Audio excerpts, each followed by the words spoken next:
Hello everyone, welcome to cook with Subi. இன்றைக்கி அவல் use பண்ணி ரொம்பவே ஈஸியான ஒரு டின்னர் ரெசிபி எப்படி பண்ணுறதுன்னு பார்க்கலாம். ரொம்பவே ஈஸி. இது பண்ணுறதுக்கு ஒரு பவுலில் நான் 1 கப் அளவுக்கு அவல் சேர்த்துக்கிறேன். இது கொஞ்சம் திக்கான அவல் தான். இந்த அவலில் தேவையான அளவுக்கு தண்ணி ஊற்றி ஃபஸ்ட்டு அவலை நல்லா கழுவிக்கலாம்.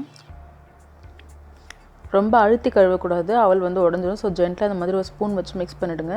மிக்ஸ் பண்ணிவிட்டு இந்த மாதிரி ஒரு ஸ்ட்ரெயினரில் போட்டு ஸ்ட்ரெயின் பண்ணி இதை அப்படியே தனியாக எடுத்து வச்சுருங்க. அதுக்கப்புறமா ஒரு கடாயில் நான் 1 டேபிள் ஸ்பூன் அளவுக்கு எண்ணெய் விட்டுருக்கேன். அது கூடவே 1/2 டீஸ்பூன் சோம்பு சேர்த்துருக்கேன். சோம்பு பொரிஞ்சதும் ஒரு ஏலக்காய், 2 கிராம்பு, ஒரு பட்டை, ஒரு கல்பாசி சேர்த்துக்கிறேன். சேர்த்து எல்லாத்தையும் ஒரு வாட்டி கலந்து விட்டுடலாம். இதெல்லாம் பொரிஞ்சதுக்கு அப்புறமா நான் 1/2 கப் அளவுக்கு வெங்காயத்தை மெல்லிசாக ஸ்லைஸ் பண்ணி வச்சுருக்கேன். அதையும் சேர்த்துக்கிறேன். இது ஒரு வாட்டி கலந்து விட்டுடலாம். லைட்டாக கலந்து விட்டதுக்கப்புறமா 1/2 டீஸ்பூன் உப்பு சேர்த்துட்டு இந்த வெங்காயம் சாஃப்ட் ஆகிற வரைக்கும் வதக்கிக்கலாம். ஸோ வெங்காயம் நல்லா சாஃப்ட் ஆகிடுச்சு. இப்போ இந்த ஸ்டேஜில் நான் 1/8 டீஸ்பூன் அளவுக்கு மஞ்சள் பொடி, அதாவது 1/4 டீஸ்பூனுக்கும் கொஞ்சம் கம்மியாக 1/2 டீஸ்பூன் மிளகாத்தூள், 1 டீஸ்பூன் கரம் மசாலா சேர்த்து எண்ணெய் பிரிஞ்சு வர வரைக்கும் இதை நல்லா குக் பண்ணிக்கலாம்.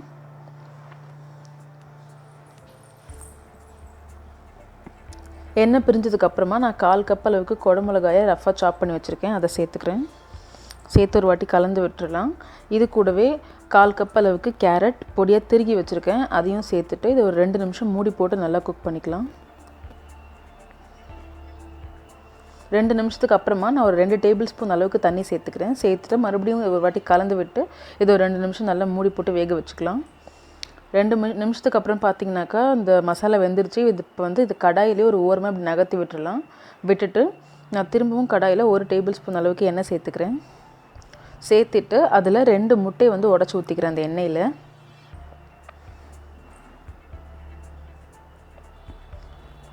முட்டை சேர்த்ததுக்கப்புறமா அதை கலக்காதீங்க. அதுக்கு மேலேயே 1/4 டீஸ்பூன் அளவுக்கு உப்பு தூவி விட்டுருங்க. அது கூடவே 1/4 டீஸ்பூன் அளவுக்கு மிளகுத்தூள் தூவிக்கிறேன். தூவிட்டு இதை அப்படியே ஒரு 2 நிமிஷம் விட்டுடலாம். ஏன்னா உடனே கிண்டிங்கன்னா அந்த எக்கோட அந்த ஸ்மெல் வர ஆரம்பிக்கும். 2 நிமிஷத்துக்கு அப்புறமா அடியில் குக் ஆனதும் திருப்பி விட்டு இந்த எக் நல்லா குக் ஆகுற வரைக்கும் இதை நல்லா குக் பண்ணிக்கலாம் தனியாகவே.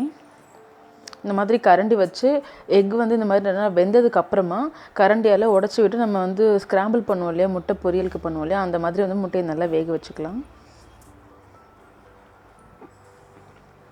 ஸோ பார்த்திங்கன்னா முட்டை நல்லா ஸ்க்ராம்பிள் பண்ணியாச்சு.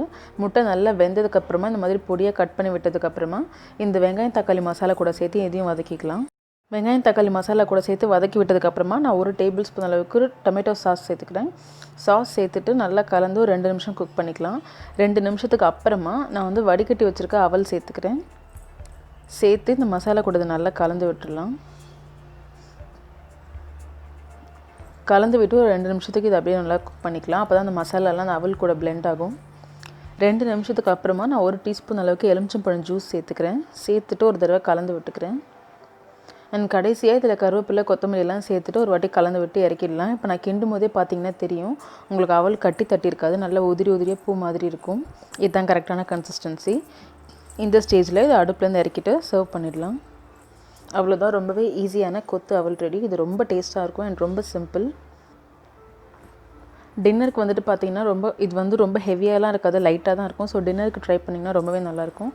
கண்டிப்பாக ட்ரை பண்ணி பாருங்கள். தேங்க்ஸ் ஃபார் வாட்சிங்.